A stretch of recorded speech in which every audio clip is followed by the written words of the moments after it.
కానీ అందరూ ఈరోజు కార్యకర్తల సమావేశంలో మీరు ఒకటి గుర్తుపెట్టుకోవాల్సింది, నా దగ్గర కాగితాలు ఇస్తే పదవులు రావు, కానీ క్షేత్రస్థాయిలో పనిచేస్తేనే మీకు పదవులు వస్తాయి, గుర్తింపులు వస్తాయి. మళ్ళీ ఒకసారి చెప్తున్నా,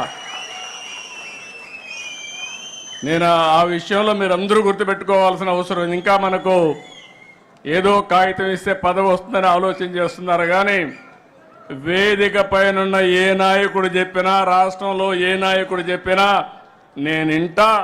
నిర్ణయం మాత్రం మీ పని మీదనే ఆధారపడుతుందని మరొకసారి విజ్ఞప్తి చేస్తున్నా.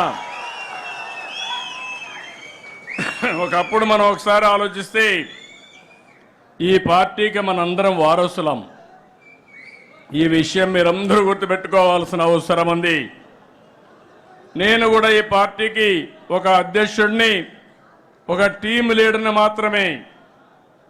నా ఆలోచన తెలుగుదేశం పార్టీ శాశ్వతంగా ఉండాలి. తెలుగు వారున్నంత వరకు తెలుగు వారి కోసం తెలుగుదేశం పార్టీ ఉంటుంది. దాంట్లో ఏమాత్రం అనుమానం లేదు. మనందరం వారసులం మాత్రమే, కానీ పెత్తందారులు మాత్రం కాదు. ప్రతి ఒక్క కార్యకర్తకు న్యాయం చేసి తిరిగి ఈ సాంప్రదాయాన్ని భావితరాలకు అందించవలసిన బాధ్యత మనందరిపైన ఉందని చెప్పి మరొకసారి విజ్ఞప్తి చేస్తున్నా. అందుకే మీరు ఒక్కసారి చూస్తే ఎన్నో పార్టీలు వచ్చాయి.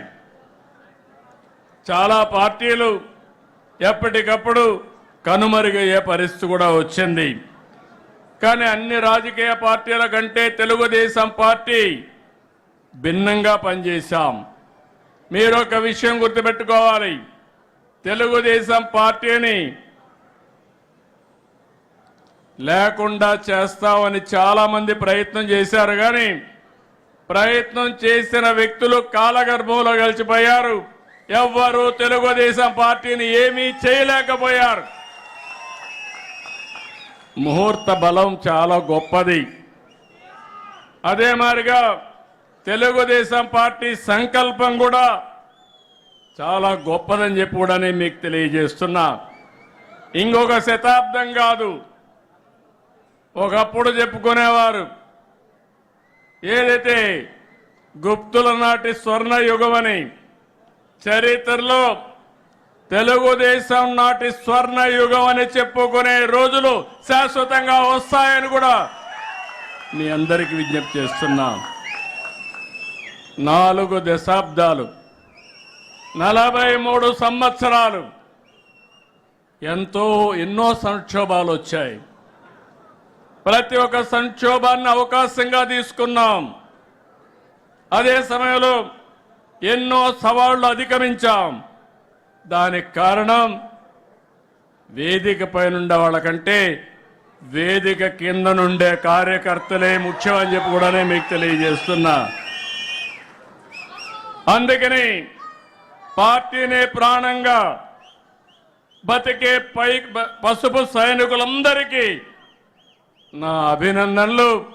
మనస్ఫూర్తిగా పాదాభివందనం చేస్తున్నా. మీ అందరికీ సెల్యూట్ చేస్తున్నా.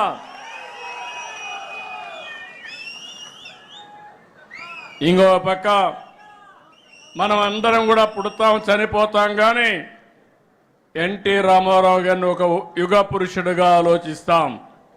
దానికి కారణం ఆయన జీవితంలో ఆయన చేసిన పనులు.